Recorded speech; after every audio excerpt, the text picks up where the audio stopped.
హరే కృష్ణ. చాలా చూసుకుంటూ వస్తూ ఉంటే మనుషుల్లోకి స్వార్థం అనేది విపరీతంగా పెరిగిపోయిందండి బాగా. ఎందుకు అంతలాగా మనస్పర్ధాలు, స్వార్థాలు, ఒకరి మీద ఈర్ష, ఏదో చేసేవాలి, చెందేవాలి అని.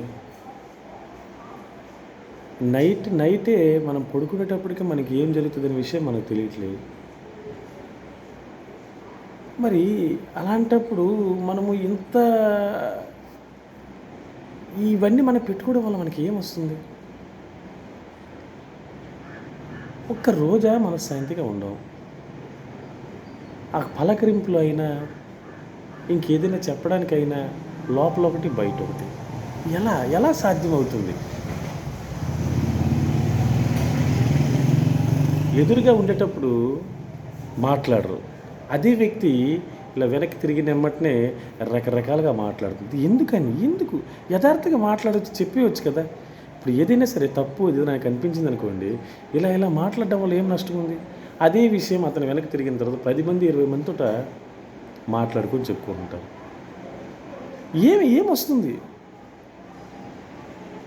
ఏదో విధంగా చేంజ్ అవుతారులే, అలాగవుతారు ఇలాగవుతారని ఎంతలా చూస్తున్నామంటే కొద్దిగైనా సరే ఎవరిలో నా అవేర్నెస్ అనేది రావడం లేదు, కనిపించడం లేదు.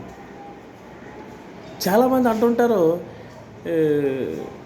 అంతే, ఇంకా ఏం చెప్పలేము. అంటే నా యొక్క ఉద్దేశం ఏంటంటే, నా యొక్క ఆలోచన, మనము ఎన్ని రోజులు ఉంటామో తెలియదు, ఎలా ఉంటామో తెలియదు, ఎలా పోతామో తెలియదు. ఉన్న క్షణం ఆ యొక్క దేవుడి యొక్క నామ యొక్క జపం కానీ చేసుకుంటే మనకు కొంత మేలు జరుగుతుంది కదా. ఆ రకంగా ఎవరో చేసుకోరు.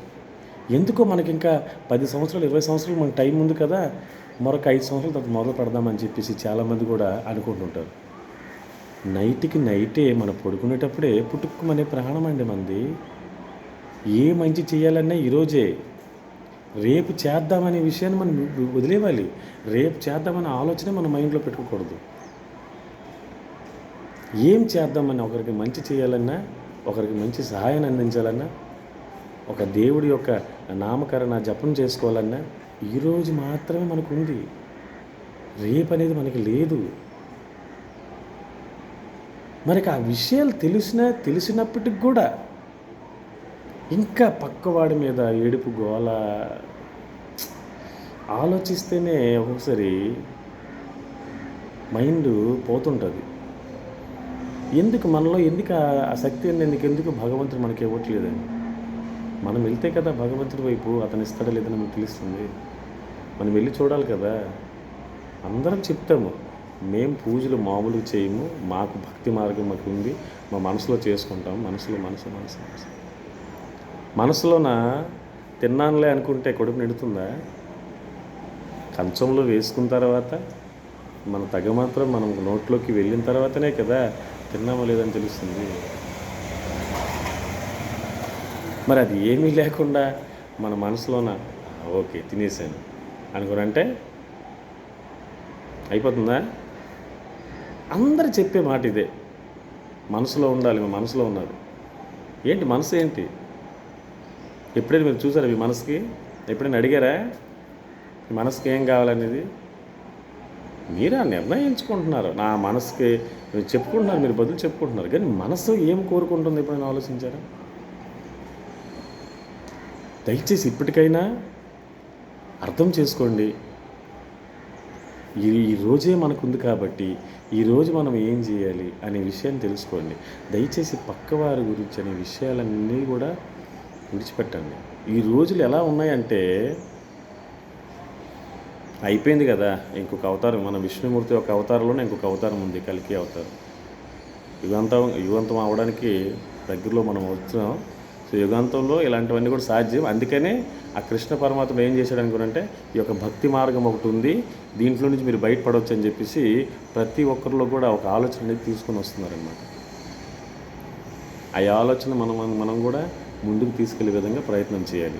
మీకు దయచేసి ఈరోజు మనకు సమయం ఉంది కాబట్టి ఈరోజు నేను ఏదో ఒకటి చేయాలి, మంచి పని చేయాలి, ఒక మంచి మార్గం చూడాలి, మన కుటుంబంలోకి ఆ మార్గంలోకి తీసుకెళ్ళాలని ఒక ఆలోచన మనలోకి రావాలి అంతే. డబ్బు డబ్బు డబ్బు డబ్బు అది చేయాలి, వాడి తల కొట్టాలి, వీడి పొట్ట కొట్టాలి, అల్లది చేయాలి, ఇల్లది చేయాలని ఆలోచనని దయచేసి బయట నుంచి తీసేయండి, మైండ్ నుంచి తీసేయండి. ఏది మనతో ఏది రాదు, ఏమి తీసుకురాలేదు, ఏమి తీసుకొని పోవు. ఒక మంచి మార్గం, ఒక భక్తి మార్గం అనేది మనకి పెట్టుకున్నట్టుగానైతే అది మనతో ఉంటుంది. మనం మన దగ్గరికి అక్కడితో మన స్వామి దగ్గరికి మనం వెళ్తాం. లేదనుకోండి చేసినటువంటివన్నీ కూడా ఇక్కడ అనుభవించాల్సిందే. ఇప్పుడు దాకా చేసాం కదా, రేపటి నుంచి మనం చేయకుండా ఆపామనుకోండి, ఇప్పటి వరకు మనం ఎన్ని చేసామో సో అదే కౌంటింగ్ అవుతుంది. రేపటి నుంచి మనకు కౌంటింగ్ అవ్వదు కదా, సో అదేనా మనకు తగ్గుతుంది కదా. సో ఇప్పుడు వరకు ఏదైతే చేసామో తప్పదు, చేసినటువంటి కర్మ అనుభవించాల్సింది కాబట్టి ఓకే. రేపటి నుంచి మనం చేయకుండా ఆపుతాం కాబట్టి వాటి నుంచి మనం దూరమయ్యే అవకాశాలు ఉంటాయి. రేపటి నుంచి మనం చేయకపోయినట్టయితే వాటి నుంచి దూరం అవుతాము. సో కొంత ఆ కర్మ అనేది ఏదైతే ఉందో కొంతలో కొంత మనకి తగ్గుతుంది. ఓకేనా? సో దయచేసి ప్రతి ఒక్కరు కూడా మనకున్న సమయాన్ని వృధా చేయకుండా వేరే దృష్టితో కానీ, వేరే అసూయతో కానీ, వేరే ఒక పగతో కానీ, ప్రతీకారంతో కానీ, ఒక స్వార్థంతో కానీ దయచేసి ఎవరి మీద కూడా ఆ రకంగా ప్రయోగం చేయకండి.